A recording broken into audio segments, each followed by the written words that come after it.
action speaks louder than words. With this English proverb, we shall start our new session of English text. A very good morning to each one of you. Hope you all will be safe and sound. Stay home, stay safe. Today, we shall take the poem Macavity, the Mystery Cat. Let's start. I shall read the introduction. Do you have a pet cat? Have you ever noticed anything mysterious about it? It is not easy to say whether every cat is a mystery, but Macavity is one for sure. What is it that makes him a perfect mystery cat? Read the poem and find out. Here in this poem, we have 4 stanzas. Here, the poet T.S. Eliot is talking about this mysterious cat who is extremely villainous in nature, and it is being described as hidden paw too. Let's see how. Macavity is a mystery cat. He is called the hidden paw for he is the master criminal who can disobey the law.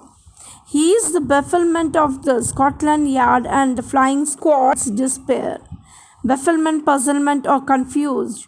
Who are confused? The Scotland Yard and the flying squads, both the detective agencies. One is Scotland Yard and the other one flying squad. They try to hunt him out. They try to search him, but he is nowhere where the crime was being conducted. For when they reach the scene, means these 2 agencies, when they reach over there, Macavity is not there.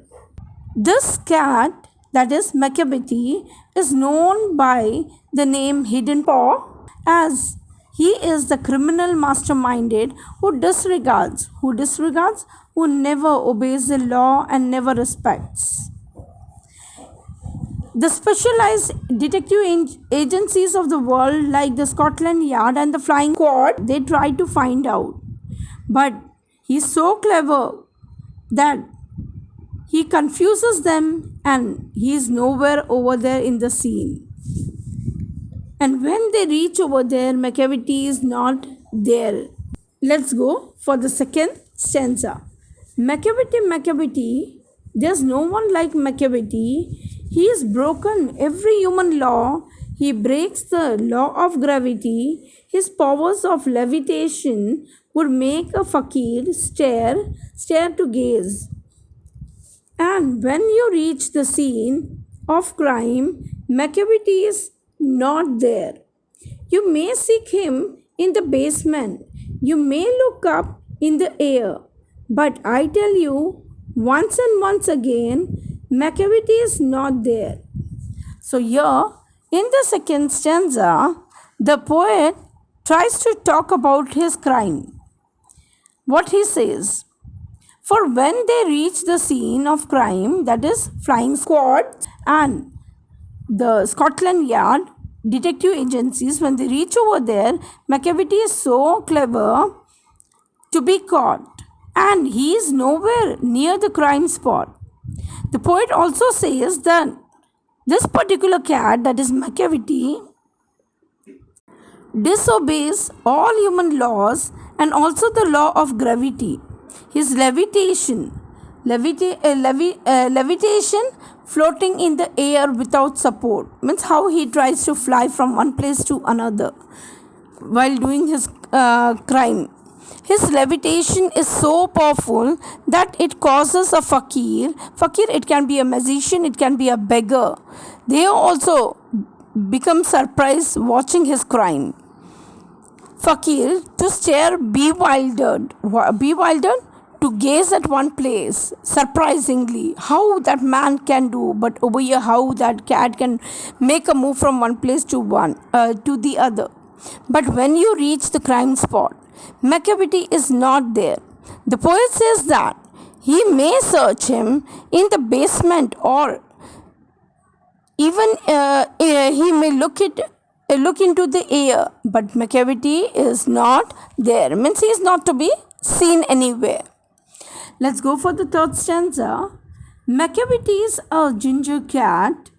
He is very tall and thin. You would know him if you saw him, for his eyes are sunken in. His brow is deeply lined with thought. His head is highly domed. His coat is dusty from neglect. His whiskers are uncombed.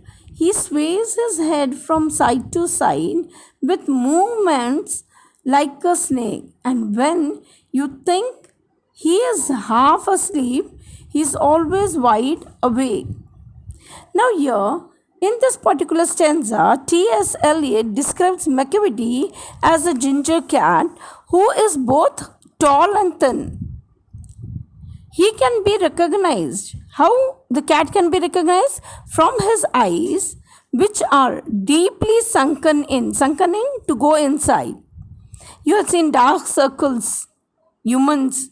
You have seen maybe of granny, grandpa, or sometimes if you continuously sleep very late, at that moment also dark circles are formed. So how you can recognize this cat?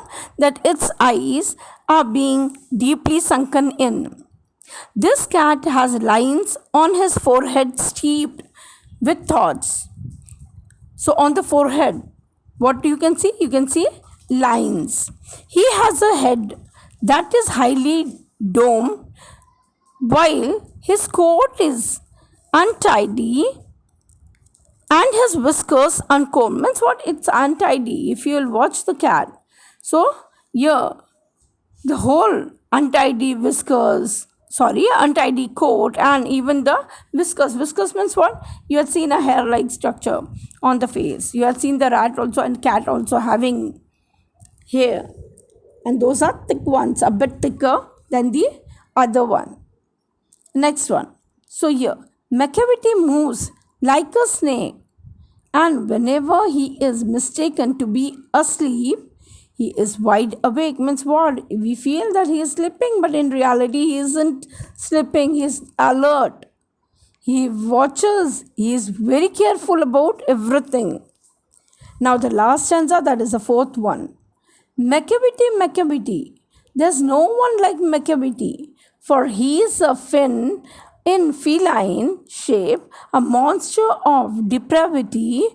You may meet him in a by street, you may see him in the square, but when a crime is discovered, then McCavity is not there. So here, let's see what the poet says. The poet says there is no one like McCavity. He is a devil in disguise of a cat. Means what? He looks like a cat, but in reality, what is he? He is a devil and evil. He is a monster of wickedness. Wickedness, a bad, a foul one, a crooked one, a devil. One may meet him in the by street or in the square, but when the crime is discovered, McCavity is not there. Means you can see in a disguised manner here and there, but when really the crime is occurred, at that moment he is nowhere. Now here, what does this final stanza tells us? The final stanza of the poem states that there has never been a cat of such deceitfulness and tactfulness, deceitful to hide something, to betray someone, and tactful, clever, intelligent as McCavity. McCavity is always ready with an crimes and always discovered. Discovered by whom? By no one. McCavity is not there where the crime is held. T.S. Eliot talks about other wicked cats. So here you have seen what the poet means to tell.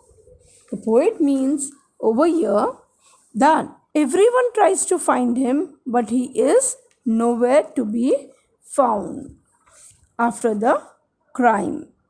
So here I complete the poem. Thank you, students.